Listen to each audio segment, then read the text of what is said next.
Hi guys, welcome back to another episode of Mouth of the Tyne, Full-Tyne Whistle. It's just myself and Elliott tonight. We were expecting Neil and Joe to join us, and I think Joe's coming later. So it's just the two of us for now, but we'll try and keep you all entertained as best we can. Elliott, thanks a lot for joining us, mate. No problem, buddy. Yeah, man, great to see you. So let's get into it, man.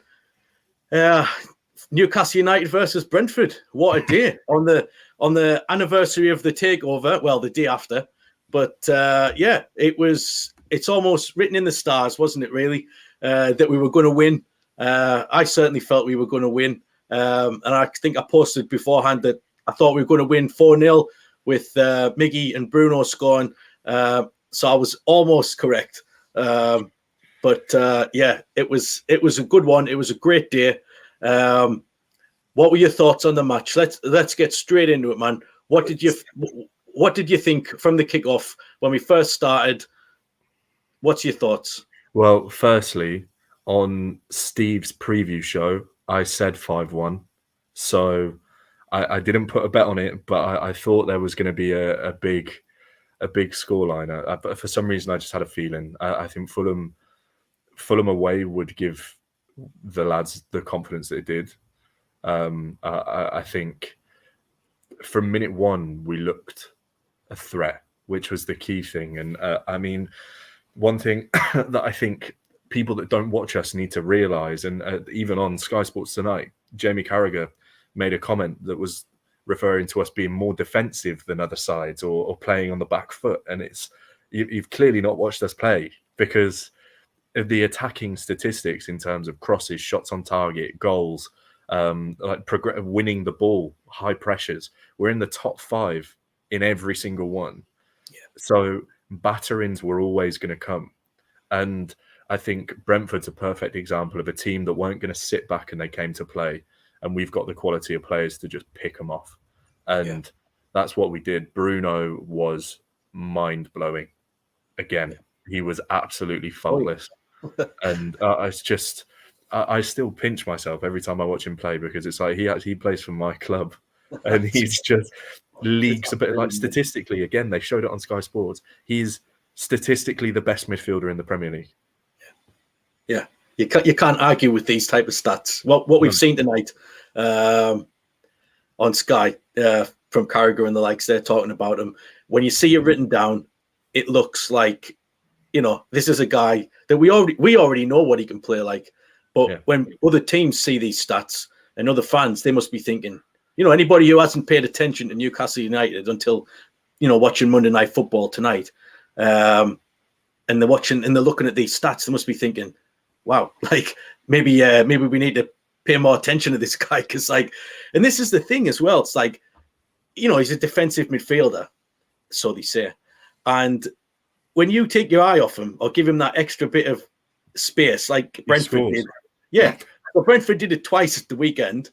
It was completely unmarked in the box for the first header, and then they backed off for the second goal, which he scored.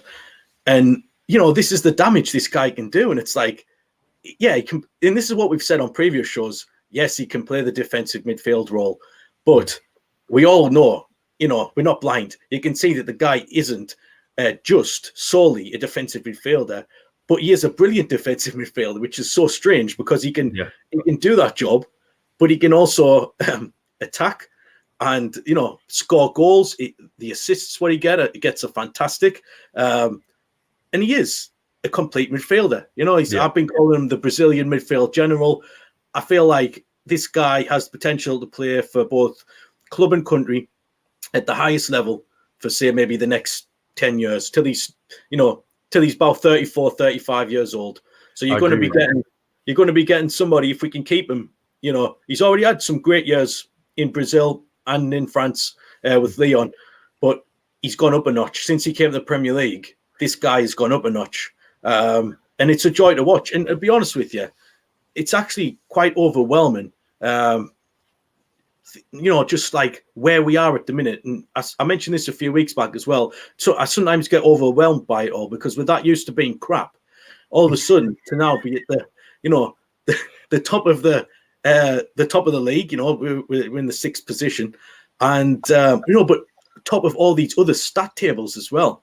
Yeah. You know, it's like the other week was the first kind of glimpse at what we saw of it when we were top of the high press charts, and it was we're the best team at high pressing, but then progressing after that, progressive use of the ball from high presses.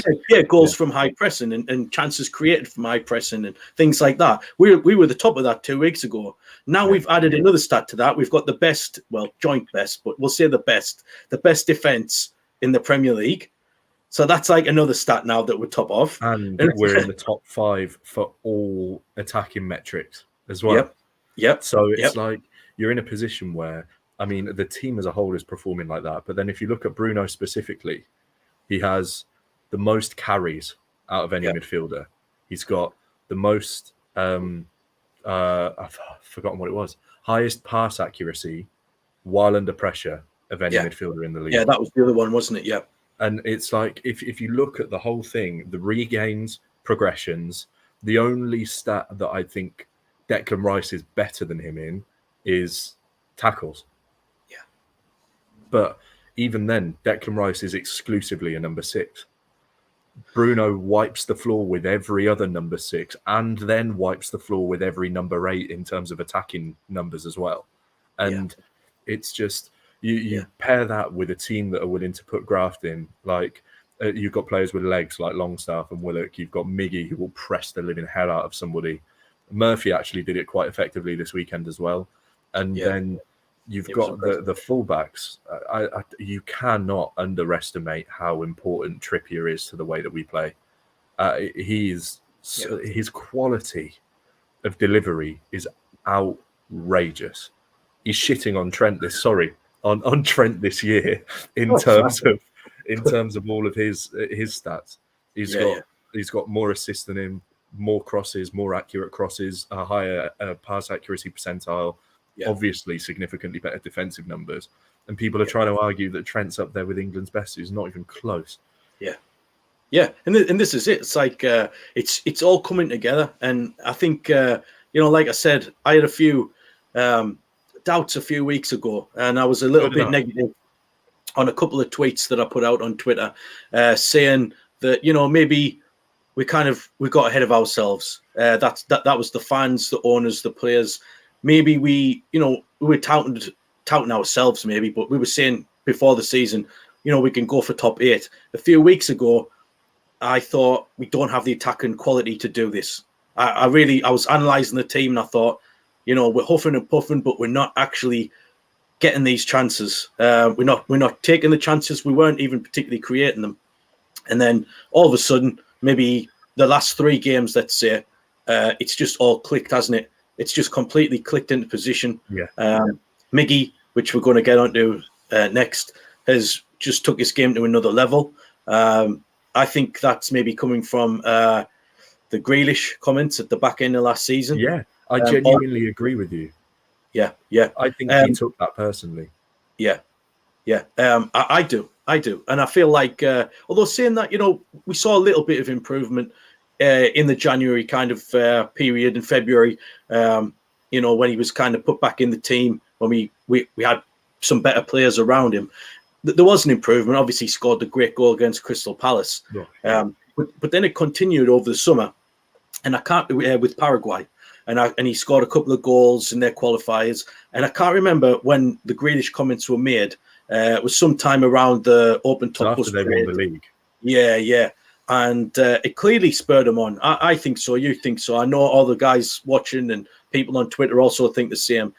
It seemed to spark, this Latin beast inside of him, just to spark what he needed to come to life. Now, Miggy isn't crap. We've seen him when he first came over. He was great in the MLS, and he came over when he was playing with Rafa, with Perez and Rondon. That front 3 was electric for that 6 months of that season, and then obviously it all went to pot after that when they let Rafa go. And obviously we didn't sign Rondon, and Perez was next to leave. So you got to think Mickey was brought into this trio of attacking players with a manager that spoke his language. And then to go from that to who, the man who shall not be named, who's just lost his job again this week. It's kind of like an anniversary for Steve Bruce too this week, because he loves October sackings.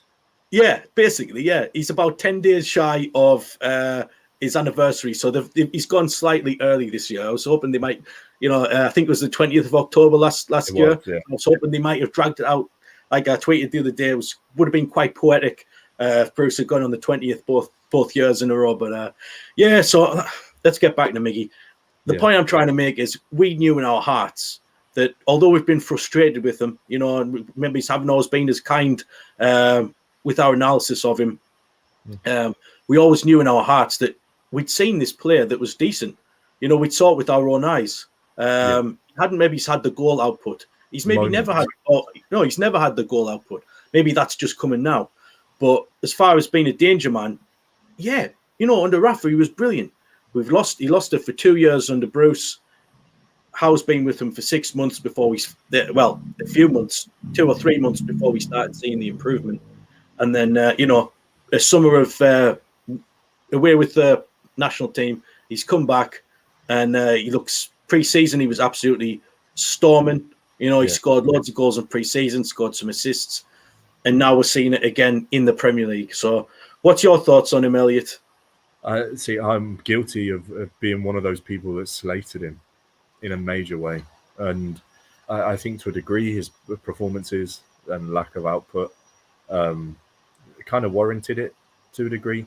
But in the same breath, you've never been able to argue how hard he works for the team unconditionally. I'd love to see his running numbers because I'd bet money on them being far and away the highest out of any of our team for seasons and seasons. Here he is. Oi, oi. Hey, Neil. Better late than never. Guys, had a bit of technical trouble there. We'll let you off because he hasn't been a well man this week. I haven't. Neither and my have I, laptop Neil. decided to do a massive update. Oh, no way, Elliot. Are you okay now? Yeah. Just been rough. I tested positive for COVID for a hot minute, and it was it was nasty, but all good now. Oh, I'm glad to hear that. Well, thanks for joining us, Neil. Elliott, I'll let you continue, my friend. Yeah, no problem. But if again, Almiron himself, we've seen it, like you just mentioned, Ben, in moments. Every single season that we've had him, there's been at least one moment where you think, whoa, if he could do that regularly. And it's like now for 2 games, and so far this season, to be fair, he's been good. There's been chances that have passed him by. But consistently, he's been our hardest worker, and he's also added some quality. And I think positionally, you've noticed there's been a little bit of a change. Forrester winning, by the way. Also, it's just, you've noticed the confidence. Like 3 minutes into the game at the weekend, cuts in onto his left foot, bends a shot towards the top left-hand corner with a brilliant save, keeping it out. You're in. He's got that mindset now where he's like, I can score goals, and I can beat players. And he played a ball on his right foot on the weekend, which is like, oh my God, Miggy. And he must be confident if he's doing that. Yeah, I just think, and I think you'll probably agree with me, it couldn't have happened to a better bloke, I don't think. He's always got a flipping grin on his face. He always looks like he's buzzing to be there. And it's, the infectious Miggy smile. Yeah. 3 goals. He's absolutely amazing. Yeah. 3 goals in 2 games. And more to come. Yeah. Neil, do you want to add anything on Miggy while we're talking about him? What's your thoughts on him? I think Elliott's hit the nail on the head from what my thoughts were. I think at the start of the season, in pre-season he showed a lot of confidence, and in pre-season a lot of the games he was taking shots, he was scoring goals. I know it was pre-season and there were kind of friendly matches, but it looked like the old Miggy getting into attacking positions. Whereas last season it's as if he didn't want responsibility or didn't have confidence in himself. So he'd pass the ball and try and lay it off. And because he has got a wonderful left foot, but he's predominantly 95.5555% left-footed, he'd always try and either drag it back onto his left foot or lay it off to somebody else. Now he does seem like he's got confidence. Elliott said, within 3 minutes, he opens his body up, he takes a shot, produces a great save. But he's been doing that a lot more. And I think the last time we were on a show together with Elliott, actually, we were talking about how Miggy was really important to the press. And I think the right-hand side, he's found a position that he's comfortable in. He's found a manager that believes in him, has worked on him. It might just be me being stupid, but maybe Eel's coming in as well has helped slightly because of that foundation that he had. I mean, he really believed in Miggy. He battled tooth and nail to get as much money out of us as possible for Atlanta. Yeah. He might have also had a little bit of a word with him to say, look, I believe in your quality. I believe in what you can do. And this guy now is just he's an attacking force who's adding goals and assists to his game. When we were on with Joe for the last game, I'm probably going to jinx Miggy now, but I did say I feel like Miggy can get 8 goals this season. I feel like he can, and it's all about consistency, isn't it? If he can be consistent, then I think he can deliver. Before he wasn't that consistent. We had a period when he was great when Rafa was here with Rondon. Yeah. And he had a settled position. The difference is Miggy isn't just playing on the right-hand side. I don't know if you've noticed. He has a bit of a free roll. He drifts, which I think it suits his game because we tried to force him into a number 10 at one point position and it wasn't quite right for him in the Premiership. We've tried to force him on the left and on the... But actually, with him swapping and interchanging with our front three, at some points, Wilson was drifting over to the left-hand side and overlapping with Murphy, who played a blinder, by the way, and Miggy was taking a more central position. So, more power to him if he can cut in and keep smiling and keep banging him in. Fair play. And he's got a great turn of pace. I mean, his acceleration caught Raya out for that goal. Yeah. Oh God. Yeah. Yeah. That was fantastic. And just something I wanted to add: the link-up play with Trippier is phenomenal. To be honest, I would like to see the percentage of attacks what come down that right involving Trippier and Almiron, because it must be high. Because it seems like the majority of the game, you're watching this intricate, especially when we're attacking. Obviously, you're watching this intricate, passing between Miggy and Trippier, and it's always like give and go. It's like Miggy has it, Trippier's backing him up, passes it back to Trippier, then Miggy's off. He's left his man, he's off. Trippier then finding him, or might go back to Bruno, who's then finding him. But down that right-hand side, where those little triangles of pockets of play are, we're causing some chaos down there, really, aren't we? I thought he overhit it for the first goal, Ben. I thought he overhit it to Trips, put a little bit too much on it. But Trips' delivery was sublime. And it keeps catching people out, that overlap that you talked about, a little pocket of space. Yeah. People can't read it. Well, it's been happening all season, and it's getting better and better, and nobody's actually been able to stop it happening yet. So, Elliott, what were you going to say there, my friend? Exactly. Your point could not have been more perfect. And the same as well, Neil. If you look at Almiron, Trippier, and Bruno's heat map, that right channel is red as anything for all of them. And you see, if you were to pull Trippier's for that right channel, Almiron's for that right channel, and Bruno's, there's a perfect triangle. And it is, you've seen it so many times. Trippier to Almiron cut back to Bruno, first time pass into Almiron again. And that's how Almiron scored his blinder. We carved Brentford open a couple of times with it as well. And it's it's one of those where Trippier and Almiron's relationship is fantastic. You're absolutely correct. Bruno and Almiron have some kind of weird South American sixth sense where it's like he knows where he's going to be. And he didn't even have to look a couple of times when we played Brentford. It was just ping, there you go. Yeah, it's that telepathy, and that's why I wanted Paqueta. I really thought this is exactly the type of relationship what we could have seen with Lucas Paqueta and Bruno, but maybe one day. I think Paqueta would have pushed Bruno back. I think Paqueta would have forced Bruno back into a number 6. Yeah, like and we've permanently. Just seen it. And we've just because he kind of had that diminished role at Lyon. So I actually think they saw something in Bruno as an 8, and this is allowing him to shine. I mean, he's a better Paqueta player. played brilliantly over the weekend, but Yeah. Bruno.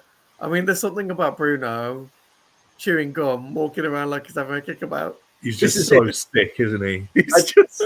I love just him. want to mention the chewing gum, man. There's something that makes him just even better. It adds that like little cherry on the top. The fact that whenever he scores, well, you know, he's chewing throughout the whole match. But yeah, it's like, chewing. you know, when the He's camera zooms in cold-blooded. after he scores, it's so cool. It's like his missus the must thing hate is, him. He's though? probably constantly going yum yum yum. Yeah, it's absolutely so cool, and it's great to see, man. It just everybody loves Bruno, man. We just sorry, it's my son just crying there in the background. I don't know if the camera, the mic's picking that up. Yeah, so yeah, Bruno, great player. Miggy, great player, and yeah, let's move on to some other great players. Well, I tell you what, before we move on, we'll touch on Z's point here. Do you guys think you will get 3 points or points from Man United next weekend? So by saying that, he's obviously saying 3, not 3, but you know, it could be a draw as well. So what do you guys think? Do you think we'll maybe nick a point, or maybe go for all 3, or batter them just like we did with Brentford? What's your thoughts, guys? I don't think we do going into games to nick points. No, I just don't. Not anymore. Yeah. No, I think we got to win. As much of the draws were frustrating, and we all know that they were. But I don't necessarily think they were as a result of performances. I think we know that there were terrible decisions. Yeah. But it's never our strategy to draw a game anymore, which is refreshing. No, and I think United. I watched them play Everton yesterday. And how negative were they, Elliott? Yeah, backward passing a lot. I mean, backward passing is great when you retain the ball, but I've never seen Ronaldo do so many passes back in my life. No, and it's like we are statistically the best pressing team in the league. United aren't there yet. They had a few results, and their fans are back to that same kind of, oh my god, we're going to win everything. Eric Ten Hag is like, yeah, shut up. You're not those guys anymore. Yeah, totally. I think we go there, we press them to within an inch of their life, and I think we dominate them. I think we win comfortably, and that's not me just looking through tinted glasses. Yeah, that's analysing how United have played, analysing how we play. United won't sit back at home. We pick teams like that off, and I think we ripped Liverpool apart like that. Yeah, we did. Great point, Neil. They won't handle that front six front press. They won't handle our front six front press. Yeah. Especially with that midfield that they've got and that defense. I mean, my son always, I always mention him now on the shows. He always jokes to me about the Maguire buff, he calls it, or the Maguire debuff. So when Pope came back from England duty, he said, Pope will concede 1 goal now because he's still got the Maguire debuff hanging over him. I think regardless of who's in that defense, we'll eat them alive. Yeah. No, and this is the mindset. I mean, I need to get out of this mindset. You know, we're in the top 6. We're trying to be a top 6 club. You know, I can't be saying things like, let's go to Man United and nick a point. Like you say, if anything, it should be them trying to nick a point off us the way we're playing. Well, it's like, can you look at the games that have been played? Are there 6 teams better than us?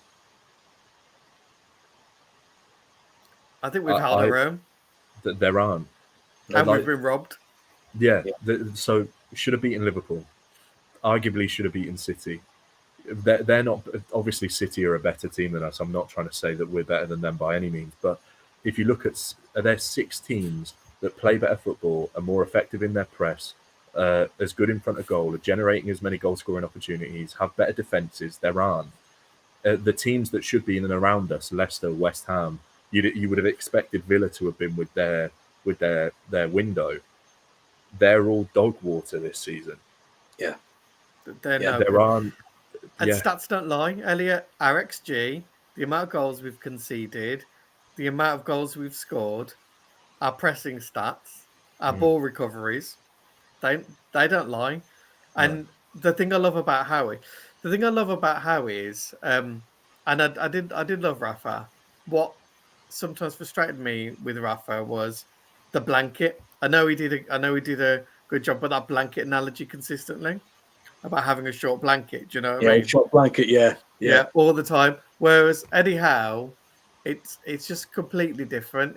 Eddie Howe just whipped the blanket up into pieces. Rips the blanket up. He's just as thorough in his preparation for a game as Rafa was. You know, he has dossiers, but he also mixes it with a lot of new thoughts from a younger managers. You know, about belief and motivation, that team ethos, about not actually ever giving any excuses. He never does. Like, if we're poor, he says we're poor. Yeah. If we're good, he says we're good. He has got a little bit of class. If we're cheated, he never gets drawn into that conversation. But whenever we draw, he says, I'm disappointed because we came here to win the game. At Anfield, we went there to win the game. And Ben, you're right. It's a weird mentality. I've been programmed for years to think, oh, it'd be great if we get a point out of this, or God, if we don't get battered, that'd be great. And now it's just like uncharted territory. Yeah. Do you know the thing is that's funny as well? I've seen, so there's a Man United fan in the comments asking whether we'll get points from Man United, and he's coming with another one. It's clearly a United fan, and he's butthurt by what I said. We'll go back to Vince. There's the point. So when did we last beat you within the last 2 seasons? Doesn't matter. I'm not joking. We're talking about this season now. We wouldn't dominate Man United, but who have you beaten on your giddy run where you're getting overexcited about a Dutch manager managing a shit team with a prima donna sitting on your bench earning £500,000 a week? And I don't think we're at home. I know we're going to Old Trafford, and I don't care. We're going to fuck you up. So. Old Trafford's falling apart anyway. I hope that's answered your question. Thanks. But you know what? They are capable of stringing a result together. We've all been there when Man United have had a really poor run of form, and we thought we're going to do them, and they've turned up. So we still need to be cautious of them, but I think we'll have a better mentality. And you know, it'd be lovely to see Dubs as well again in the crowd because you can't get them. Do you know? I'm not scared of Man United anymore. Who did they concede 2 goals to in the Europa League? Is talking like he's off the back of beating City, Liverpool. Yeah. He's conceded 6. Yeah. The good times are over. Z, I've got to agree, but no, it's nice that you're watching the show, getting prepared, and you know we'll maybe chat after the weekend and see how we've getting on. Let's go back to Vince. Yes, Vince, it was nice to meet you on Saturday. I remember that really well. Great to meet you with Steve and Supermac. And he's put here Joe Linton and Target back in, and possibly ASM. He thinks we can do it. Now, that's a really good point, because when are we going to change this team? So we've won 2 games in a row by a really, large margin. 9 goals in 2 games. The defence is watertight. So Byrne, although he slipped up a little bit at the weekend, for the majority of it, he's looked solid at left back. Although I'm still slightly uneasy about it. I did like Target, and I think he's been very unlucky to lose his place. I don't know what it is with Eddie and Byrne. Just doesn't seem to want to drop him, and I think he wants to play Botman. So hence he's kind of like accommodating them all at the minute. But like we touched on the other week, it's also allowing Trippier this free role. So we're kind of like, we've seen it where we're dropping in with 3 centre-backs. Trippier's gone. He's basically a right winger when we're in attack. And, we're kind of defending with 3 centre-backs. So I can see why he's doing it, because it's working. So it'll be interesting to see how we change it. Do we drop Longstaff for Joe Linton? Because we can't drop Willock. He's in the form of his life, as we saw with the stats tonight on Sky. Which one was that, Elliott? Can you remember the one where he was just... He's the 6th best player in the league for pass accuracy under pressure. Oh wow, he's been really tidy recently. His work ethic's been amazing. He's driving into space. He knows when to cover. I've been really impressed. And actually, him playing on the left, I didn't think he'd be able to play there, but it is balanced. And dare I say it, Longstaff actually has started finding some form again. He's been doing the job, and he hasn't been giving the ball away on the 18-yard line. No, and do you know the thing? Although he did slip at the weekend, and they almost scored from it. He's always got one in him. Yeah. But do you change a winning team? I mean, Murphy. Jeez. The reason why we scored the second was because Murphy pressed the keeper, and then Callum Wilson adopted a really good position and blocked off the pass to 2 of the Brentford attackers. By the way, it was me getting all my stats this morning from the financial analyst that helps me at work because he's a Brentford fan. So he wasn't very happy. Yeah. He was quite magnanimous about it, to be fair. He's a bit cold this morning. Yeah, he just took an extra hour to get the information through. But, he blocked it off. And I think he also helped initially get the tackle in before Bruno recovered the ball for the third goal. He did. Do you know the thing is that your original question is, do you change a winning team? And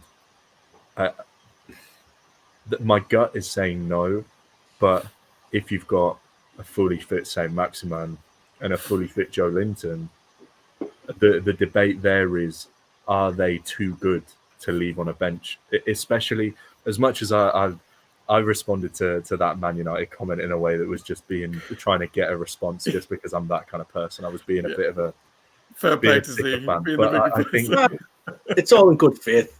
But with going to Old Trafford is whether we like it or not, it's a big game. Do I think it's a tough game anymore? Yeah, it would be a hard game. Do I think it's something to be scared about? No. Do I think you need to field your best 11 when you're playing Man United? Irregardless, they're fifth, we're sixth. I want to end the weekend above them. I'm pretty sure Eddie Howe's got that mindset. Yeah. And I don't think you don't start a fully fit Maxi over, albeit he had a good performance, over Jacob Murphy. Yeah. This is he might spur him on to make an impact on the bench. Yeah. I think out of the midfield, like I said, you can't drop Willock. So you're starting Bruno, you're starting Willock. That leaves one spot. Has Longstaff done enough to keep out Big Joe? No. I don't think so. Although he has played well these past few weeks. Yeah, but some of Joe's flicks when he came on for his little cameo were lovely. He looks that double back heel then. Yeah. Is that the one in the box? So when he back-heeled it to Bruno and then Bruno did a little flick. Yeah. I'm going to say it again. Joe Linton looks like an even better player than he did last season. Now, last season he looked obviously excellent. This season, he looks absolutely monstrous. Like, he looks even bigger. Like, I don't know if he's been working out over the summer or what, but the guy's an absolute man mountain. I don't know how tall he is. Is he like 6'2" or something? 6'1"? But he's so muscular, so powerful, man. The long legs, it's incredible to watch. He's actually great to watch in full flight. I remember the guy sitting behind me in the technique as well. The guys behind me in the stadium just said, and this guy, when he came on, they went, and this guy just runs through everybody. And it's like, he basically does. Like, he's our battering ram, but he's like Neil's just said there, he's got a good technique too. It's not just all, power and pace. He's got a good first touch on him now. He's got a decent pass on him. He knows decision making. He knows when to pass. So he's really improved so dramatically. So I think he's got to start instead of Longstaff. But like you say, Murphy's done really well. But can we keep him on the bench when ESM's chomping at the bit? It's a great dilemma to have. Oh, he's Joel. Let's add him in. Hopefully, he won't be covered by this. There. Neil, do you want to move over a bit? I'll shuffle over. Hi, you guys. I wasn't planning on four of us tonight. Everyone's made it. Joe, welcome to the conversation. I do apologise, lads. I do apologise. I've been busy today. How are you guys? It's fine, man. It's fine, man. Right. But so we were just talking about, who do we drop, if anybody, at the weekend against Manchester? Do you think we should keep the same lineup? Would you make any changes yourself, Joe? The one change I would, and I think it would be a bit harsh on him, as he did score at the weekend, but I think you got to go all out, and I would start Allen over Jacob Murphy. Yeah. That could be something that I think we would have to see. Murphy did great. Murphy did really good. It was like, he's been criticised this season, but he played well. He got a standing ovation when he went off. So I mean, he must be doing something right. Let's see how it goes. But just want to touch on the defence a little bit before we move on to how are you all feeling about the takeover 1 year anniversary, which, you know, we want to get everyone's thoughts on that and how far we've come in the last year. But the defense again, Botman and Shea, again, I thought Botman was absolutely phenomenal. Really, really good. We all use this term Rolls Royce of a defender, and he was exactly that again at the weekend. Just looked so good. Never in a doubt when he has the ball. Doesn't never look like he's going to give it away. He's fast. He's powerful. Do you want to take this one, John? Just because you've just come on, I'll give you a few minutes. You know, just to. I'm running out of superlatives to give to Sven Botman. I think I talk about him every week on the show. He is brilliant, isn't he? Absolutely. Yeah, he is really good, man. And it's a compliment to himself even more that we have to accommodate for Dan Burn, who is a class centre half that we've got to play him on that left side of defence. But I think we see the dynamic that it brings with allowing Trippier to go forward more and more and more. The guy is world class with his deliveries. The defence at the moment, and I think it might be harsh on Target, but when he has played, I've been a little bit underwhelmed.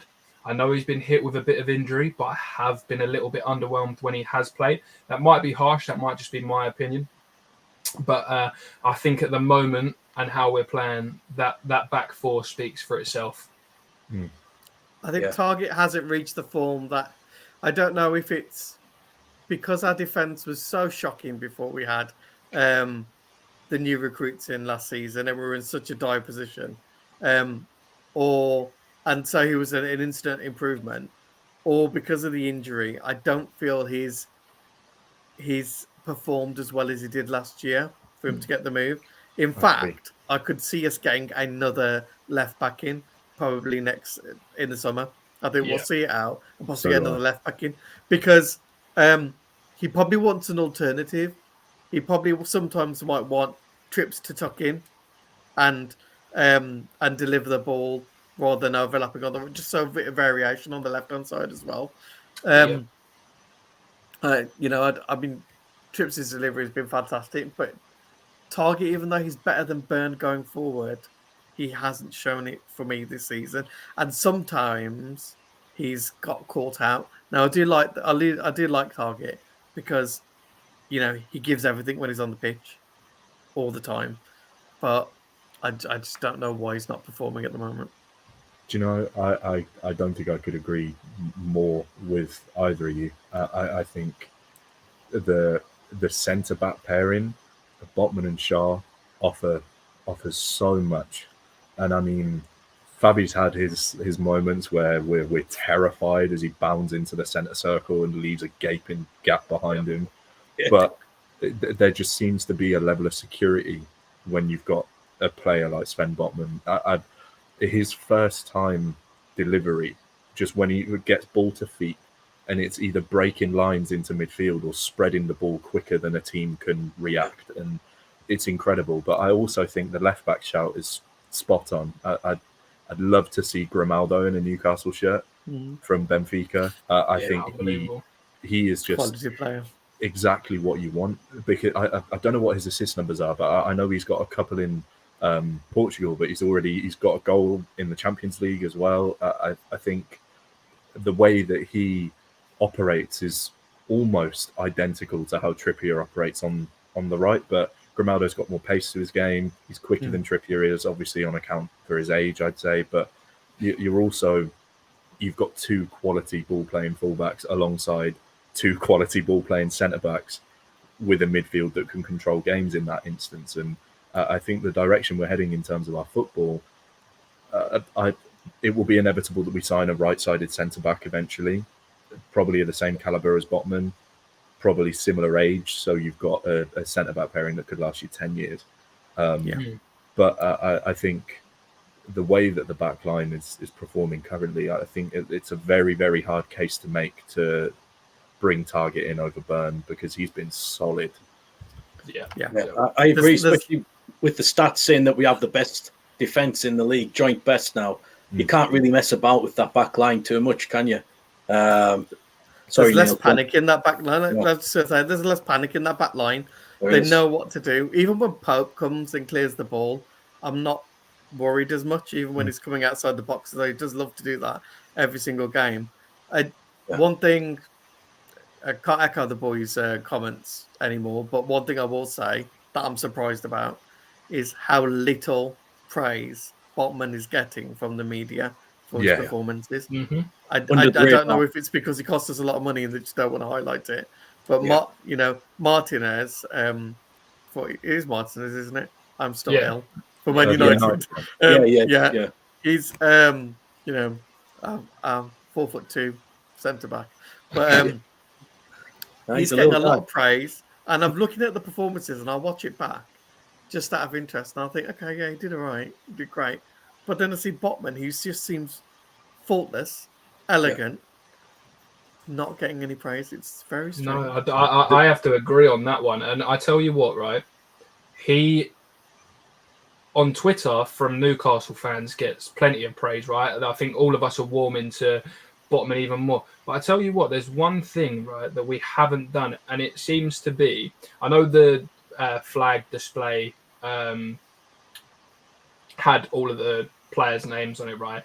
But when we're talking sort of 25, 30 million upwards, he's the only one that we've signed at that price tag that hasn't had a big welcoming or a flag display themselves. And it's nothing against, I'm not sort of saying it in a bad way, but he has sort of fit into the team and looks so comfortable that he's been here for years. And we forget that we were the whole of January last year, we were after him the whole of January, right, doing our due diligence, and then finally he decided to commit to us, which I always thought he was. I've been hot on it since we were first looking at him, but he has sort of gone a tad under the radar of how good and how well he's fit in, that we've just gone, oh, we have a fantastic centre half. We have a world-class centre half, and that's that.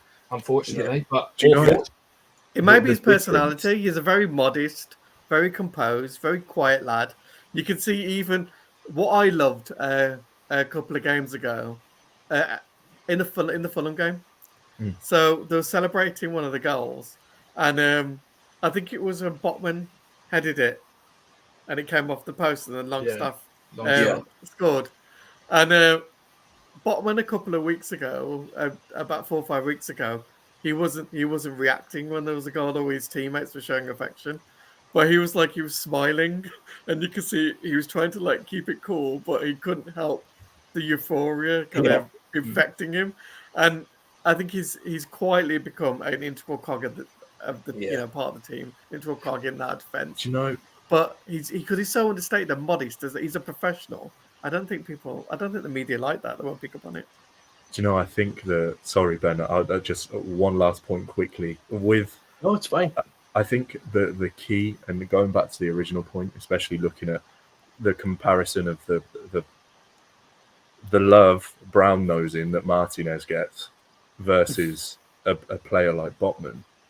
Martinez is just ratty, and he makes big rash tackles and wins the ball sometimes. And the media and football fans love that. Sven Botman never has to do that, ever. He will beat a player to a ball. He'll be in a position that means that the player that would get the ball, that means Martinez has to make a rash challenge, doesn't even get a sniff in the first place. And he creates space for himself. He's so good on the ball, and he's so calm. And again, he's understated. He doesn't go over the top. You don't see him riling up the crowd when he makes a clearance, but he does that stuff repeatedly every single time he plays. And he's just got all the attributes, hasn't he? Strong, powerful, great passer, left-footed, which adds balance to the team. Just so good. The timing of the tackles. I've noticed he gets quite tight to his man sometimes, and he doesn't really get turned. He kind of can push out, nick the ball, push out. You know what I mean? He's just cool, man. He's just so good. He's a joy to watch, but we're becoming a joy to watch. This is something I was thinking the other day, and I put it out in a tweet just after the match. In my initial reactions was that some of the football what we played, honestly, I don't know about you three, but I thought it was absolutely scintillating at times, especially in that second half when we just kind of just went to another level. Although saying that, the first half was really good too. But I just feel like in the second half, some of the passing, especially towards like the end of the game, when we brought on Big Joe and Alan, we just seemed to go to another level. But, you know, it's kind of crept up on, well, I can only speak for myself. It's crept up on me how much we've improved, like in the past month this season. You know, from the start of the season up until like, say, the last 3 games or something, we're kind of just like, yeah, we started okay, but now we're kind of like the attacking stats are going up, the defensive stats are going up. It's like we're actually witnessing it. And it's not just like, you know, we're not nicking games 1-0 or what have you. Like, we're actually watching great football whilst we destroy teams. Now, I know it's only happened in the last 2 games, really, 9 goals in 2 games, but you can see there's something. I disagree. I disagree with that we've only seen it in the last couple games because, and do you know what? It's funny because I sit there and I think this team on paper, you write this team down, this is overachieving, right? This team is overachieving. But it's not. It's really not. When you've seen this Man City, the Man City game this season, I think absolutely epitomised how far we've come in such a short space of time. That set the bar, right? The Liverpool game, we bossed Liverpool. We absolutely bossed Liverpool for 96 minutes, right? We'll forget the last 2, but for 96 minutes, we were absolutely all over them, right? And these are the teams and the cornerstones of English football. You look at these at the moment and you're like, right, they're succeeding in Europe. They're winning the Premier Leagues back-to-backs and Liverpool 3 seasons ago, right? And Newcastle United with players you wouldn't automatically go, right, Dan Burn, Nick Pope, Matt Targett, Joe Linton, Miguel Almiron. You wouldn't sit there and go, right, they can challenge them. They'll give them a good game. But the way Eddie Howe has completely transformed these football players is an absolute joy to watch. Yeah. You know, Joe, as well, the thing is, we've not even seen our best starting 11 yet this season. Yep. That's true. So that's scary. We've not had Maxi start with Isak. We've not had Bruno start with Isak. Oh no, I think we did once, but we've not had Wilson, Isak, Maxi, Bruno, and Shelvey arguably on the same pitch together. Yeah, that's crazy. I think we've had this conversation, haven't we, Ben? In my opinion, our best midfield is Bruno, Joe Linton, Shelvey, and I think if we have that, but I think we're going to go into a 4-4-1-1 type formation. Yeah, I think that's where we're going to go. I think Isak and Wilson will play off each other as first and second strikers, and I think we'll see a midfield 2 of Bruno and Joe Linton in that instance, or Bruno and Shelvey maybe. But I think the team, the players that we have, means that the formation and the tactics are so malleable because you've got 2 forwards that can play off each other. You've got wingers that have ridiculous amounts of pace. We've got a midfield that have the ability to control games, play under pressure, but also play possession-based football. I mean, if we go to that Bournemouth game and we have Bruno, Isak, Wilson, Maxi on that pitch, we'd pick them off. And we've not had the starting 11 to play and win against those low block teams yet because the players haven't been fit. When they are fit, we pick up 2-3 more wins than we have already so far this season.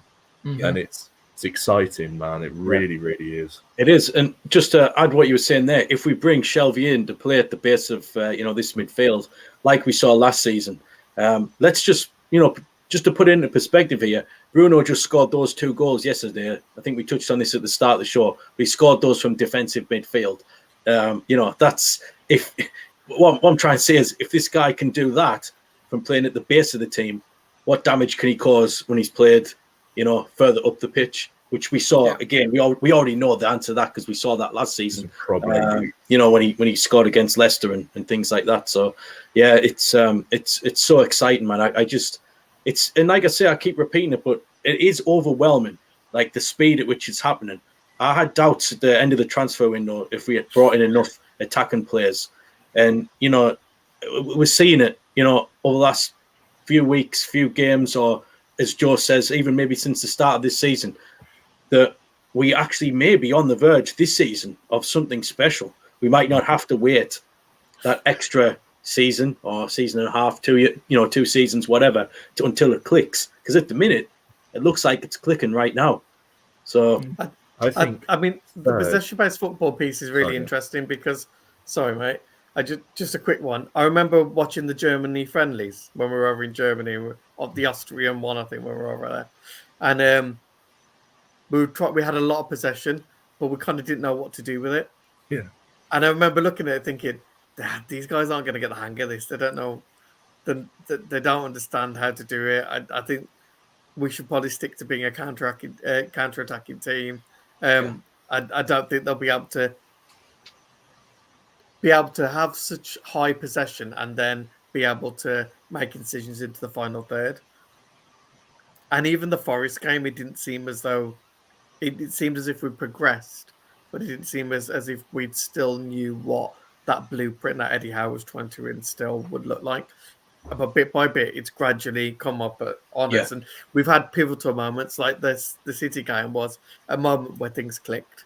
It didn't click for the full game because it's City, and when they play to their game plan, it makes you have to rethink your game plan, which is what we had to do when they were coming at us. But it's scary to think how we'll be when we get a few more quality additions in. But I never ever would have thought we'd be a possession-based team. It's just I didn't. I don't think any of us did. It's like it's really crept up on us, hasn't it? From being a counter-attacking side under Bruce. Well, if you can call us that, like not quite sure what we were at times. We just kind of sat there. You could say we counter-attacked, but did we? It's like we didn't really do anything under Bruce. But then kind of Eddie took that last season. Didn't quite have the players, especially when he first took over. Obviously, we didn't have Bruno them first couple of months when he took over. We couldn't quite play that kind of possession-based stuff. But as soon as he came in January, we tried to start implementing it. It's still taken a little bit longer. You know what I mean? We've had to add a few players here and there. Botman at centre backs helps because obviously he's quite possession-based defender too. Comfortable in possession, so it's these little tweaks. But it's taken a year, let's say a year from Eddie coming in to now, and we're actually, it's starting to take off, isn't it? We're starting to reap the rewards of putting faith in Howe, giving him, the chance to build his team his way, and it's really coming together, man. So right, that's we've pretty much touched on everything we can on the game. There, it was, like I say, a fantastic game. Great attacking play, ripped them apart. What more can we say? Deservedly 5-1 winners, and we went up to 5th in the table, now 6th. So it was an excellent day. We all enjoyed ourselves that day, whether we managed to get to the game. I know, Joe, you couldn't make it because of the rail strikes, could you, for this one? No, I had to sit and watch it from London, unfortunately, or near just outside of London. But I was absolutely gutted. Absolutely gutted. It was the one time, right? And unfortunately, I bought my ticket as I would usually, and then they obviously had rail strikes for the Queen's passing, and they revoked them rail strikes, and they decided to put them back on these dates right when we had our anniversary of the takeover. Inconsiderate. How? And I was like, damn. There is no way I can get there unless I go days before, but I'm missing out on work and stuff like that. Yeah, man. No, to be honest, I was only traveling from Durham, and I nearly missed it too. I wasn't aware of the strikes until the morning when I was about to leave the house. Just so happened to check the train times and thought, oh shit, I better get my skates on here. Where are you based? Other means. What's that? Sorry, mate. Whereabouts are you based? I am just outside of London in a place called Bishop's Stortford. I know where that is, but like because so I'm in Northampton, so Midlands, right? And it's like, but getting up there is it's an. I mean, it's 3.5 hours for us. I'm from Wolverhampton, Elliott, so probably about 50 minutes up from you. It's a mission for us. Joe, it must be absolutely hell for you. Do you two drive or get the train? I usually drive. So do you go on the LNER train? So my train is what I have to do, Northampton back to Euston to I think it's either St Pancras or Waterloo, and then straight back up. Yeah, and it's also 190 quid. Yeah, do you then go past like Stevenage, Peterborough, and all of them on the So I get on the same train. I get on at Stevenage. I'm just like 25 minutes away from there. So I get on there, and it's £125 a trip when I want to do it as well. It's just, but that's what we all do it for. The money only becomes a factor when we sit and talk about it. When I'm paying the money and getting up there, it just doesn't bother me. It's out of my mind. I'm like, right, I bought my ticket, £30. I'm paying £125 to get up there, and I'm like, that is in the back of my mind when I'm sitting there watching the boys. I'm like, I couldn't care less. Well, the difference now is you're actually getting your money's worth. That's the difference. There we go. You don't mind watching it. Yeah. I had tickets. I gave them away because my lad was he just made the team for his new team, and it was like a men's team. He's 16. So it's nice. It's a big thing for him.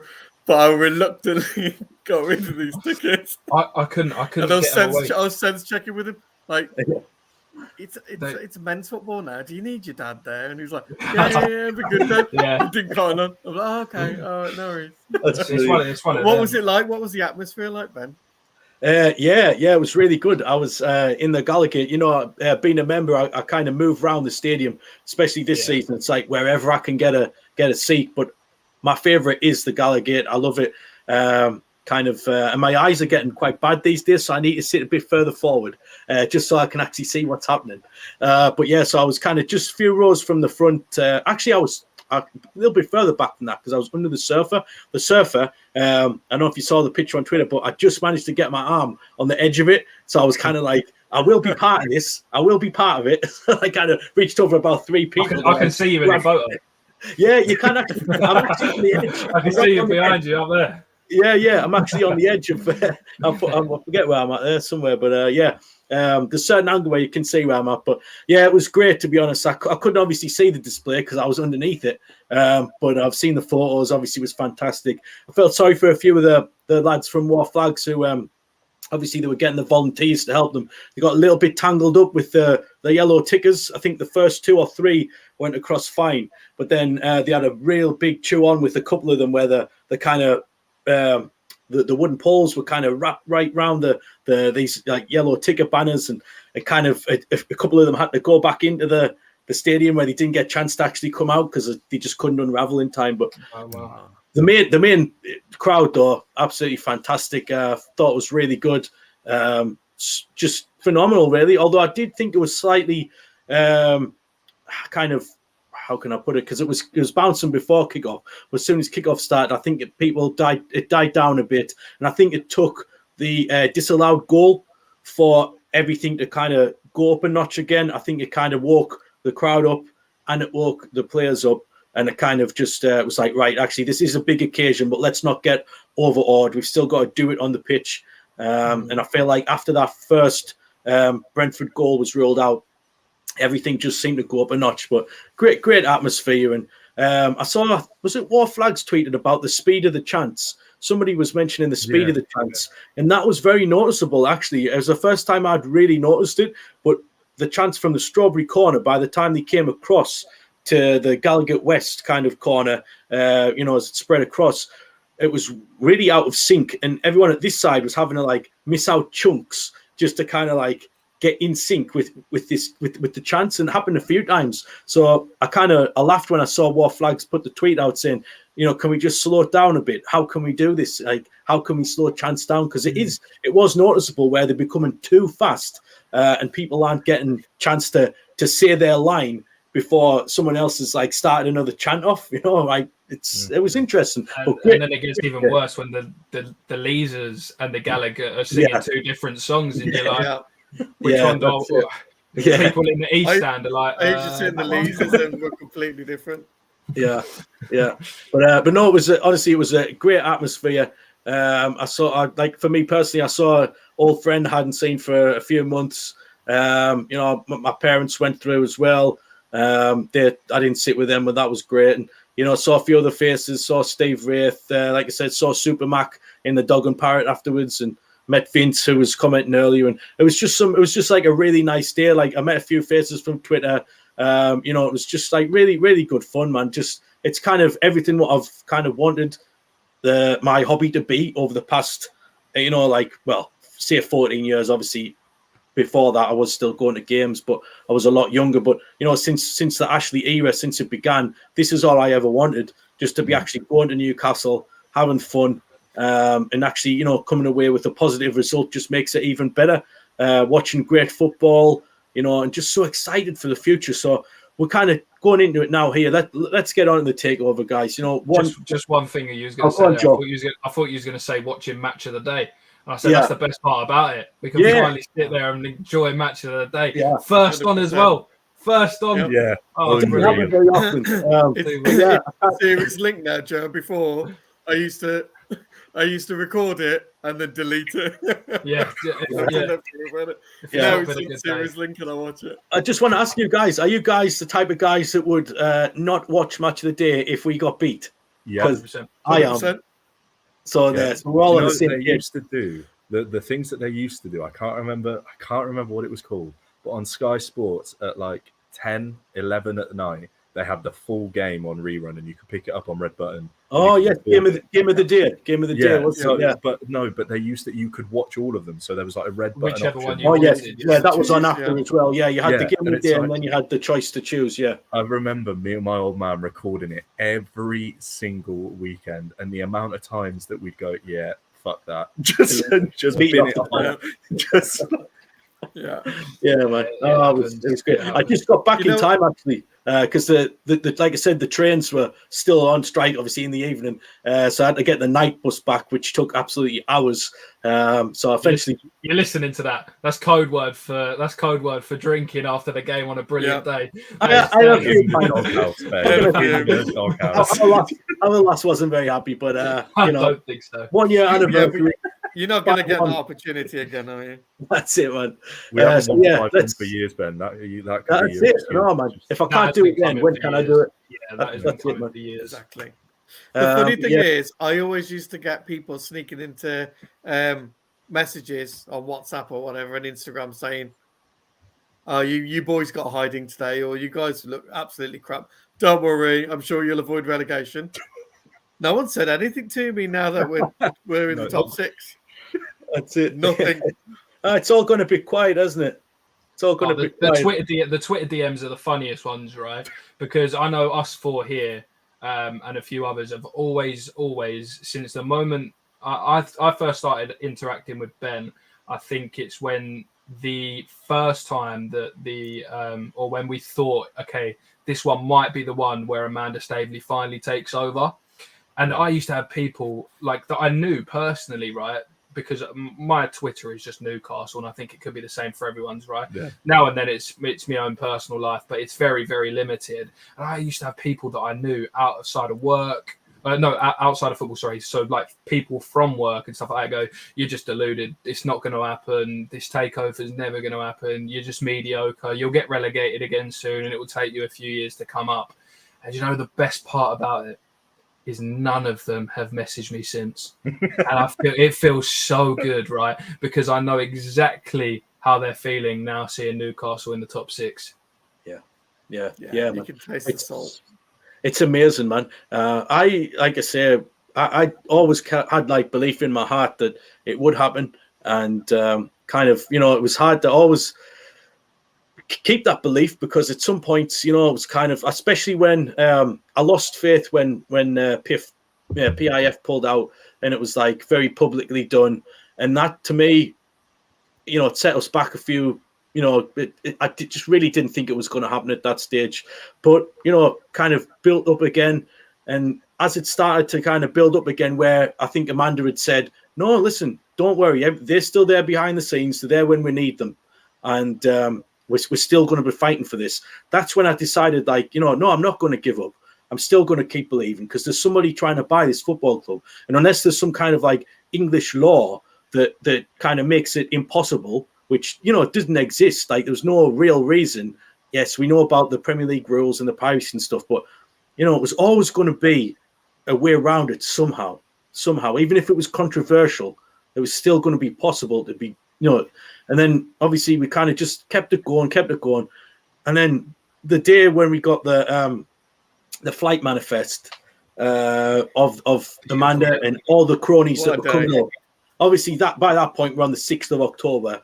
And I hadn't heard any whispers. There was rumours. I've heard in hindsight there was rumours that Keith Downey knew a week earlier, or maybe it's a couple of weeks earlier. I always remember he told the tale where he was on at one of the True Faith live nights we went to, and he told the tale that he'd been given the heads up a few weeks earlier when he was on the golf course, saying it was somebody rang him and said, "Oh, it's going ahead, but don't report it." So he kind of sat on that for a few weeks. I know Alex Hurst, when he came on the show the other week, he said that George Colkin had told him, I think he got told on the 5th or something like that. So that was like the day before the 6th. So it was coming. A few people had heard rumors, but it was kept very much under wraps. And then obviously on the 6th, when this legend, whoever it was, decided to screenshot the flight manifest just before they were about to take off to the tune. And I posted it straight away on Twitter. And the burner account deleted itself a few minutes after. So I'm glad I took a screenshot when I did. But everybody, even, you know, Steve Wraith, I'm good pals with, as soon as it was posted, he said, "Oh, no, that's fake." And I was like, honestly, I'm telling you, I don't think this is fake. Because it was like little clues, like even the company, they were called like Executive Jet Management. And I Googled them, and that all kind of came together that Amanda and Murdad had used NetJets before, and NetJets were a company that was used by like a sub company of this other, you know, company. And it was like, hold on a minute, this is actually all tying in here. And then literally couldn't take my eyes off Twitter. And then a few hours later, maybe about 2 hours after that, then the piracy thing kind of was publicly put all over the newspapers, Sky Sports. And I thought, wow, actually, this is all orchestrated here. They're not just traveling up for no reason. They're traveling up because the piracy deals now, issue isn't a problem no more. And then the rest is history. It could be a film, Ben. Like, it legitimately, that transfer saga could be a film. Yeah, it could be. It has so many twists and turns that it would actually be a really good film. Yeah. Do you know, the moment where I was kind of, because similar to what you said, I lost hope when, not lost hope, but I was super deflated when the PIF came out publicly and were like, yeah, pulling out. And I remember watching the arbitration hearing at work for the whole day. I had it on one of my monitors. Yep. And at the end of that day, I remember thinking, we've had them there. Yeah. Even though it was just a hearing, we've absolutely cooked. We had the pants down, didn't we, basically? Yeah. Yeah. And it was just, that was kind of when I thought, well, the Premier League definitely don't have a leg to stand on here. And it was just, from there, I was like, all right. And then all of a sudden, it was within a week we saw that flight manifest. Yeah. And then it was just, from then I was like, what? I was just glued to Sky Sports, glued to Twitter. And the bit where I actually kind of, and I am proud to admit, sobbed like a baby. Oh. It was, but when Keith Downey started tearing up, and I was just there like, oh God, that was it. I went gone. When he was speaking it out on live Sky, I was in bits. I was like, we have 18 months of this has drained us, literally drained us with hope.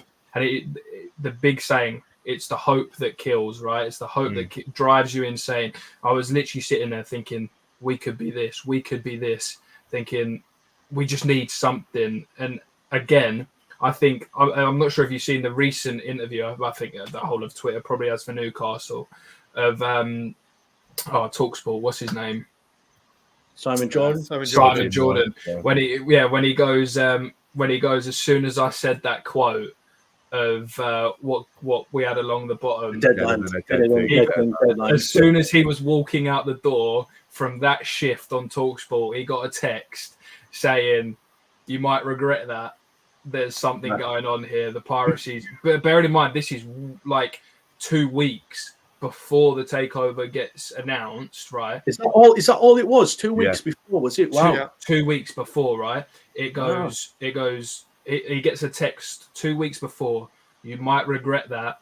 Piracy is no longer an issue. Just simply that. Piracy is no longer an issue.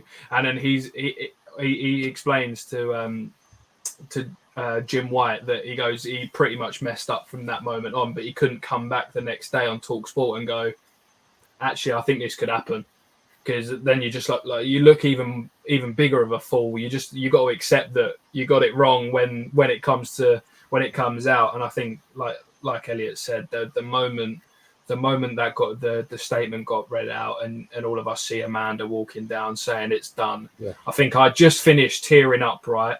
And then I see the video of Amanda going, it's done. And then I started to cry again. And then I saw the bit about Holly Blades, and then I just started laughing again. I was like, this is ridiculous. What is going on here? Yeah. It was Amanda got me. Keith didn't get me, but Amanda got me. Yeah. I mean, I remember tracking it all the way through and speaking to Oscar kind of all the way through. And he was following the money. I was linking in with people from the legal world. Even linked in with Nick DeMarco and had a few chats with him, although he never gave anything away. So whenever I messaged him on LinkedIn, he'd always give me a thumbs up, or I'd send him a message like, looks like it's going to be tricky now. And he'll just give me a winky face. And I'd be like, but there's got to be something in that. And then I go to like my team, like they were all like Man United, all the people that used to work for Man United, Birmingham City fans, Wolves fans, and I'd be like, something in this, there's something happening. And I did get kind of a little bit brokenhearted when PIF pulled out. But if anything, I got more stubborn then. So it's got to happen. They've put so much time and effort in. It has to happen. And at times I did think, God, it's borderline obsession. Yeah. Every single minute of the day, checking Twitter, Googling things, trying to become kind of a poor man's Columbo to try and find out facts about this is it. And obsession's all right if it's actually something good. Like we're probably still like that now on Twitter, but it's okay because we're actually we're checking good things. But it could have damaged our mental. Like it could have mentally caused harm. Literally scrolling now. In it. What you said, Joe? Literally scrolling now, and just a little bit of news that's popped up in my DMs. It goes. Yashir will attend one last game before the World Cup in January, right? And if Newcastle remain in contention and around the European places before the World Cup finishes, and in that last game before Yashir goes back to Saudi, Newcastle will in quotation marks absolutely go for it in January. I think that's James Maddison. I'm sorry, James Maddison. I believe that will happen, no doubt. I'm 100% with you. And although as good as Miguel Almiron has been currently, they'll push for Diaby. They will push for Diaby after the World Cup because Leverkusen are sat fourth from bottom in the Bundesliga, and he will not like that one bit, knowing he could have signed for Newcastle. He right now. He's just missed out on the last French squad, right? And the reason he didn't leave is because he thought he was better suited at Leverkusen to get in the France squad for the World Cup. I fully believe, and I know Maxi hasn't, but I think Maxi, it's an attitude thing at the moment. I think once he nails down and he's fit, he will get a France call up, right? I think Moussa Diaby would have had better chance signing for Newcastle United and going to the World Cup than he currently has now. But it's a swings and roundabouts because who knew Leverkusen would be almost in a relegation spot in Germany? Not me. But just think, I mean, I don't actually know how to put it into words. If you think about what we have now, think about a midfield three of Bruno, Joelinton, Maddison. Or, unfortunately, I love Joelinton. You need a 6, so Maddison can play as a 10. Maddison can also play off the right. He plays on the right channels anyway when he's in midfield. But you think about that midfield three, Maxi, Isak, Diaby as a front three. is frightening. Ridiculous. You just Elliot, you've literally just like summed it up there, right? You imagine a left-hand side, right? Of you go out and you sign an out and out an attacking left back. So you go out and sign a Grimaldo.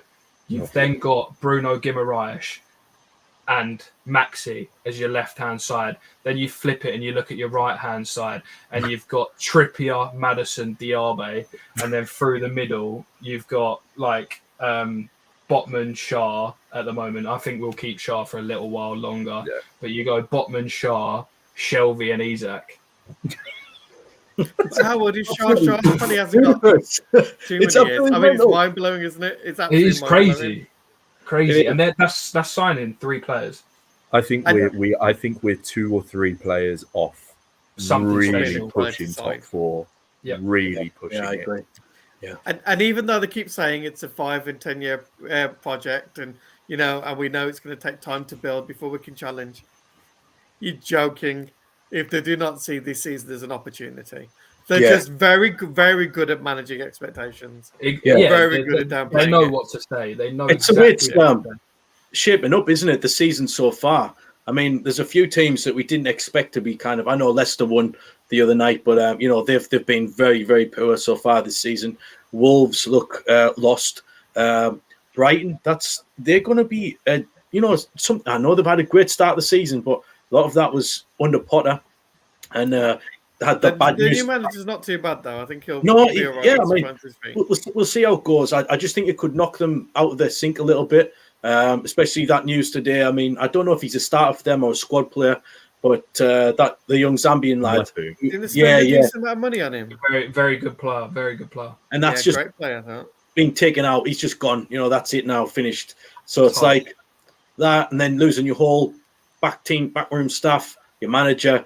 It's bound to affect the team, but we'll see how they progress. But there's just a lot of very average to like lower kind of say middle to lower table kind of teams. Southampton around it. Southampton look. They look lost. Hasenhutl's gone. So he's going to lose his job soon. Crystal Palace, they're very hit and miss, and I think they have been for a while. Some weeks they'll have a good win. Are they playing tonight? Are they? Do you say? So someone's playing tonight. Forest and Villa. But Villa, it's another team. If he loses tonight, he could be gone. Yeah, Gerrard. If Gerrard loses tonight, he could be gone. Losing to Forest is something, right? West Ham are lucky, right? Because I think they were in a bit of a lull, starting some new players, right? I think they got early doors to play Forest. I know we turned them over, right? And 2-0 probably looked fair on them, the way we played, until we finally opened the scoreline. Then we looked like we could have had more. But I think West Ham will bounce back. West Ham will catch up. I have no doubt in that, unfortunately. I've got family who are at West Ham. Yeah, he's a good manager. He'll get him playing. That Scamacca Paqueta link up. They've done it twice now in 2 games, and it looks pretty good. Yes.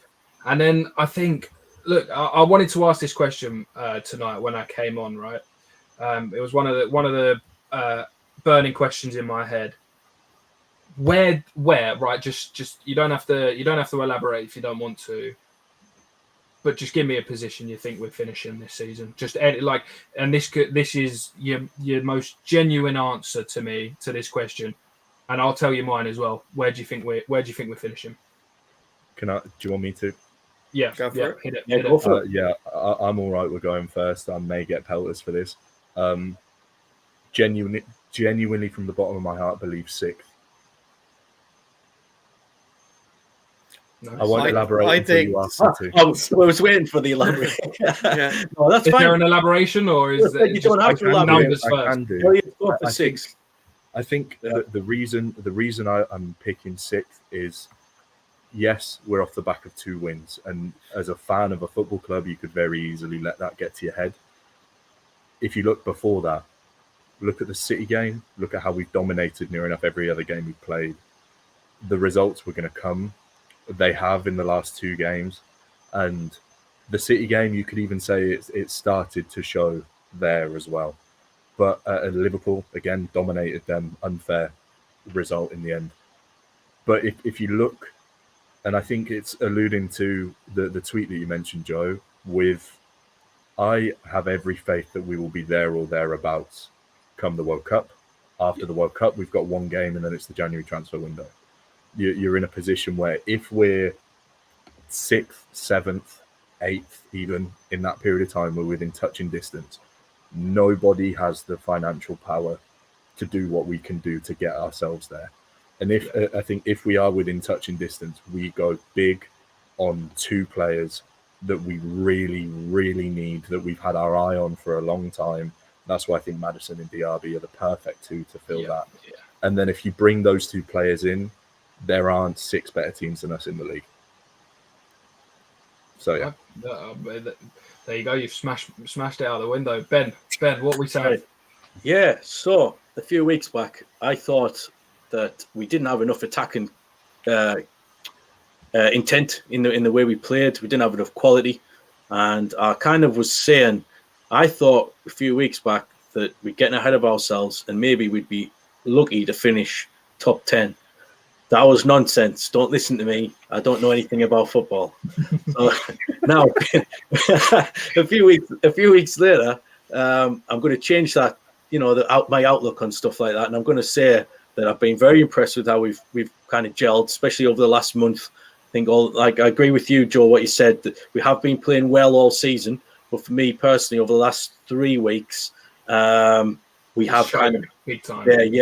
I kind of like since the international break, and maybe just before that, I'm struggling to remember who we played just before the international break. I can't remember who it was now, but the last 3. Sorry, was it Palace? I can't remember now. Bournemouth. Yeah. That was it. Back-to-back 1-1. So I just feel like since the last 2 or 3 games, we seem to have gone up a notch. So I'm going to change my prediction. Been so impressed with us. I'm going to say 7th. I'm going to say 7th. I was going to say 8th, but I'm feeling glass half full tonight. I'm going to say 7th. I don't know who will be the team that will pip us to 6th. Maybe Liverpool will kind of, come up and then it'll push everybody else down. Because at the minute, that's the only team below us that I would personally fear that could finish above us would be Liverpool. So I'm going to say they come into the mix. We drop down to 7th, and that's how it stays. So Neil, do you want to go? Do you want to take this one? Yeah, sure. Similar. So I think 7th or 8th, and there's a few reasons why. We're playing fantastic, by the way. I'm not being negative at all. One of the reasons is squad depth. We're a couple of injuries. Even though we'll reinforce in January, I think it's only going to be on a few players. And I still think if Bruno gets injured, if Wilson's injured again, if ASM gets injured again, which does happen, we've seen how much that affected us. Especially as we're going to have more and more teams that are going to have a low block and sit back and ask us to break them down. So it just depends on how we evolve from that. I also think that whilst we've had some really great wins against Forest, against Fulham, and against Brentford, we still haven't beaten a top team. And to get into the top 6, we might have to do that. So we might have to, we haven't played West Ham yet. And to beat them, we haven't beat them, right? We haven't played some of these teams that might dig in a little bit more and make it harder for us. So we need to see what happens with that. And I just don't think we're going to have... And also, Eddie Howe has got the squad being very, very fit. And the very fit, can we consistently do that with a World Cup? We've got players away. Will that be just to be a bit too much for us? So, I'd love to think that we'll finish in the top 6. I think based on our form, we definitely should. It's whether or not we can be consistent over the season and whether or not our squad has the legs in it and the depth to cope with demands. I mean, the bright spark is Eddie Howe has shown he's very good at getting more out of players that we wanted to replace at the start of at the start of the season. Yeah, I think. Yeah. Sorry, go on, Elliot. Yeah. Yeah, sorry, Ben.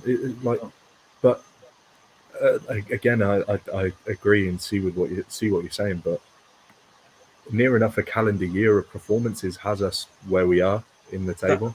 That was my point anyway. With you took the words out of my mouth. I mean, yeah, that's it. We've just put a pump in on Brentford, and Wilson didn't score. Maxey wasn't on the pitch. I mean, but Joe Linton wasn't on the pitch. We have Bruno, and he made a massive difference, obviously. But we've hammered 2 teams in a row without our full strength team. And I mean, squad depth is a thing, but I mean, who replaces? If you look at Man United, who replaces Eriksen or Casemiro in their team? McTominay. I think if you look at that, I mean, West Ham, the squad depth to a degree is an issue for them. They're playing European football this season, and they've not got an incredibly deep squad.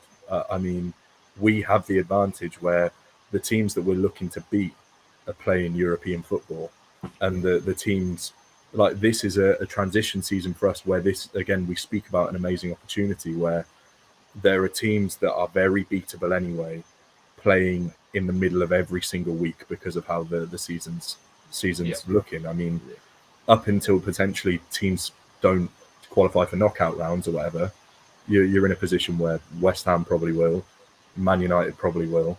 You're going to keep coming up against fatigued squads that are being stretched, that are having injuries, and we don't have to deal with that. Obviously, we've got injury-prone players, but we've been doing the job without a lot of them.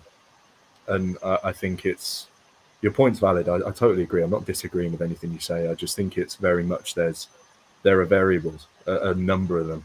So no, I just think spot on. I just think also when you get to the business end of the season, we'll have, even though we've got great characters in that squad as well, like Trips, who had the experience. There's also a lot of players in that team that probably won't have been in that position. So I think it may be our season of maybe missing out this season, but then going for it next. I hope I'm proved wrong. I'll happily take 6th. Well, to be fair, we'll finish between 7th and 8th. To be fair, if we hit 7th, we're in Europe anyway. Europa. So 7th is Conference League. But the reason I asked that question is because I wanted to see how sort of close your answers were to me, and I think each of you gave a point. At least, most of you summed it up really, but at least gave a point of why I'm struggling to determine if it is 6th or 7th. And I've been having the conversation with my dad. We're both massive Newcastle fans. He says 7th, and I'm leaning on 6th. And there's a reason why. The trouble with it is we've said Liverpool will catch up, right? Liverpool will catch up. And the team I see dropping below us, if we do finishing 6th, is Manchester United. And the reason I say that, and it would be absolutely brilliant, right, is because Elliott's hit the nail on the head, right? They're playing in Europe. Casemiro gets injured in a Europe game. They've got to play McTominay. The guy's on five yellow cards already. He's suspended for our game, and we've played 8 or 9 games, and he's got a yellow card in 5 of them. It just doesn't make sense to me, right? And these are teams that should be. Man United should be competing at the top, right? But in the Europa League, they should be qualifying through their group stage, and they're not struggling because they're finding the way, the means to win, right? But they're struggling against the opposition that we would call the so-called, in quotation marks, Farmers League, right? Where our players, and I think it's an advantage for us, right? Where you say at the business end of the season, our players haven't done it, right? But our players have smashed, and I mean smashed, surviving relegation, right? And if there's something on the line, right, if they can turn around and go, in one season, we could be playing in Europe, I think they look at that as like a ball shaking the red thing, and they just charge and they go gun-ho for this European spot, right? And if they've got the chance to somehow get Europa League over Conference League, I think the leaders like Trippier, the leaders like Bruno will turn around to these players, and even Callum Wilson, right, and Lascelles on the bench, and I see it week in, week out. The guy's still screaming from the sideline. No matter what we think of him, the guy's a warrior, a captain, and a leader, right? Yeah, he's screaming from the sideline, and I think they all come together, right, with Eddie, and they could seriously make something special this season. And I'm just waiting. I think sixth, and I always have done. I think we're going to do something incredibly special this season. And January is the time to get them players, like Elliott said, and the news that's dropped into a few of us and on Twitter tonight. If we're in and around it before January, they will make us a top 7. It's a big 7 now, isn't it? Let's be honest. Yeah. And it's which order it will finish, and I'd like to see us in 6th. As well, I mean, talking about the business end of the season, our run-in's not bad. We play Everton, Southampton, Leeds and Leicester in our last 5. It's good. It's good. I mean, if we're within touching distance, then for something. 2 big games at home as well. Yeah, run on. I mean... You know, the injury I worry about, it's not across our back 4. It's not in midfield. And it's not up front. Oh. It's Pope. Single. Oh shit! It's goal. Yeah. That's why I think that we might lose a little bit of momentum. Yeah. I hope we don't. I think I quite like signing Karius. I do. I think if you look at it, he was a top prospect in Germany. He really was. Yeah, before he came over here. Prospect in Germany. His whole career has been defined by one game. A mistake. If you look at him before that. Look at him before the Champions League final. Nobody talks about the worldy performance he had in the second leg of the semi-final, where he effectively just kept them in a game. Mm-hmm. Or throughout the whole season, he came 3rd in the most clean sheets and had the 2nd highest save percentage in that season in the Premier League. You're talking about a keeper that is he's got amazing pedigree, and he's a fantastic shot stopper who just got shut out by Liverpool because he lost them a Champions League final. And that is a huge mistake, but he's also a very talented goalkeeper who has something to prove. And I think if he gets the opportunity and proves himself, and we sign him on a longer term deal for second choice, who knows? Yeah. Because there are so many footballers that are amazing, that have fantastic ability, that have been ruined almost. Yeah, no, 100% agree. Although, just going back to what we were saying in terms of running and stuff like that, I've got to say, if it came down to the last game of the season, which one qualified for Europa League or Europa Conference, I would have to go with Manchester United pipping us if it went to the last game of the season, because we've got Chelsea away and they have Fulham at home. So let's just hope it's wrapped up before that, and they lose to Spurs and West Ham, and we beat the likes of Leicester and Leeds. Yeah. The good thing of the last few seasons has been we don't leave until the last game. We haven't recently. That's it. Yeah, let's hope that continues. I was just going to make one final point that, I was a little bit gutted a few weeks back when found out, obviously, the World Cup was, we've known for a while it was going to be a Winter World Cup, but, kind of Premier League's just getting going. And then kind of towards the end of November, it's going to end. And, we're going to have a month without Premier League football. But I'm actually really warming to the idea that we're going to have a great first part of the season. We're kind of pushing on, and there's not that many games left now before the World Cup, really. I don't know how many off the top of my head, but there's not too many. We're kind of we're pushing on towards mid-October, and by kind of mid-November, it's kind of going to be drawn, it's coming to a close type of thing. So if we can just get to that point, and then we've got a month, and then I think there's only maybe one game after the World Cup. I think it's only the Boxing Day game. Before the January window opens. It's we're going to be laughing here because there's still a massive chunk. I think this, obviously in the normal January window, you're going to have played it's kind of maybe 2/3 of the season and a third, or maybe half and half. This is more we've kind of played a third, and then we're going to have 2/3 after the window, if that makes sense. That's the way I'm looking at it. And I just feel good point. I just feel it's gonna, if we're kind of still ticking over, and like we've said, like discussed there tonight, if we can bring these few players in, and we're going to have them for pretty much like the majority of like the season, really. We're only going to be like a third of the season underway, and then we're still going to have like 2/3 left. You know, I just think the World Cup's going to come at a great time, and then before you know it, we're going to be entertained with the World Cup. Hopefully Bruno, you know, maybe win the gold, if not Pope and Trippier, and we'll see, you know. But then January will be here, and then who knows? Like I say, I'll tell you what, our oyster. There's a nice break as well. I know it's only 12 days, but 12 days in the January transfer window is a nice sort of period to get stuff done. We've got Arsenal on the 2nd, right? Arsenal are in fantastic. They're such an enjoyable team to watch this year. Yeah, and I hate saying it because I hate Arsenal fans, right? They're especially where I'm from. They're either Arsenal or Spurs, right? And I can't stand either of them. But we have 12 days from playing Arsenal on the 2nd of January all the way to a home game against Fulham on the 14th of January.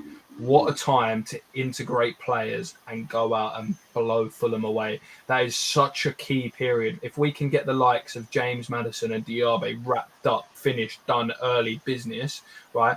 Get them learning our style of play across them 12 days, throw them straight in. What a time. Or even off the bench against Fulham. What a team to play in a sort of after a break in the January transfer window to get players in. I think that could be a very strong game for us against Fulham. Yeah, that's a really good point, that, Joel. You know, it's a nice little period there where you can just bed the players in, and 12 days is a long time in the January transfer window. Yeah, it is. It's really good, man. Well, guys, I'm out of breath. We've done it. You guys have been on for an hour and a half, and I've still managed to do an hour, so I'm buzzing for me. Hey, listen, we all got there eventually. It was me and Elliott that kicked off the show. Then Neil joined us, and then Joe managed to come on. You know, I need to go to bed. My brain is right after that. I'm starting a new job tomorrow as well, so I've got good luck, mate. Good luck, Joe. Cheers, right, listen, guys. I just want to thank you all again, Elliott, Neil, and Joe, the main guys on this channel. Really appreciate your help.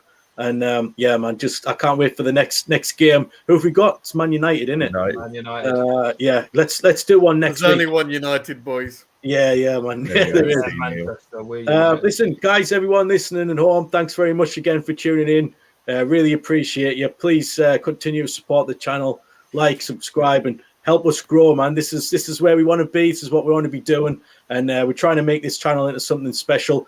Something a little bit different, and we're getting there. We're getting there slowly but surely. I had a good week this week, and forget how many now, but I think it's 150 subscribers.